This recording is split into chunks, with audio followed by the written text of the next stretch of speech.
Good evening, Dave Levine here. It's my reflections from a people developer and a podcast host. I've had a bit of a mixture of both of those roles today. Again, been a pretty busy day. It's now sort of just short of 10 o'clock at night. And it's really important for me to do these reflections. I know that I did another one this morning, having missed yesterday. But my days got remarkably packed and pressurized, and I've had a few things unexpectedly come my way, so it's been quite a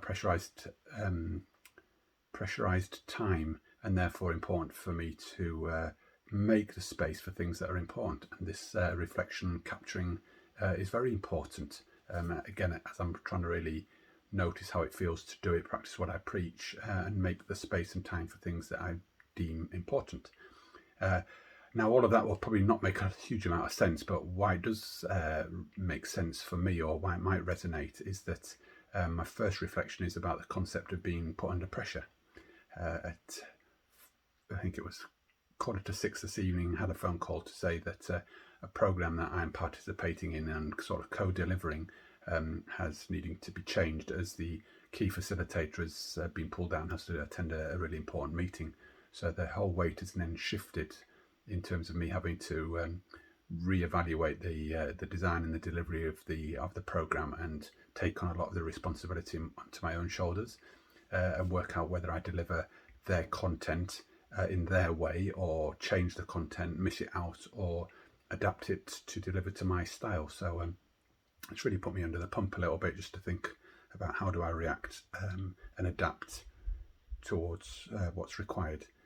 So that's the key thing. On top of that, I've also got a key deadline tomorrow in terms of delivering a podcast edit by the end of tomorrow, and I've still got a fair bit to do. So the pressure's on, but hey, that's one of the experiences that you learn from, and see how you kind of navigate your way through.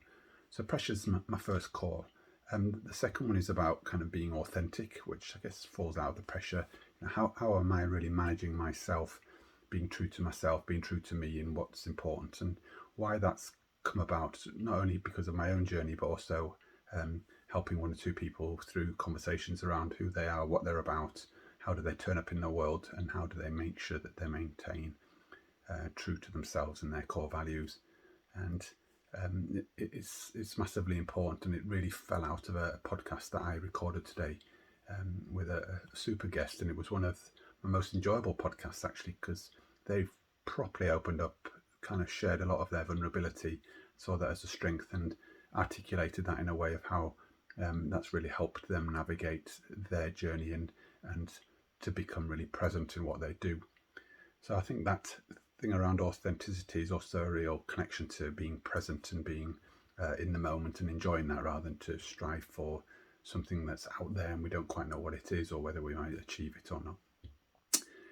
And the last area of my three that I would like to just sort of bring to attention is around kind of goal setting, and recognizing that sometimes setting goals could be really detrimental and get in the way of progress.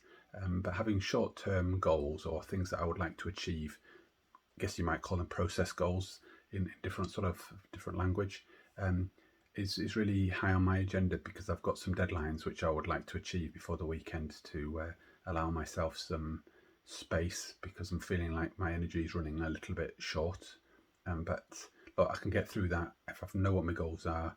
I can kind of clear the space and be really kind of focused, and it does help with the procrastination kind of badge that I have within me that sometimes comes out to play and holds me back. So feeling really kind of on overdrive, really focused, really purposeful. I've got a lot to do, a little bit to do again tonight, and full day tomorrow, to make sure that I can get to the weekend and be able to switch off accordingly.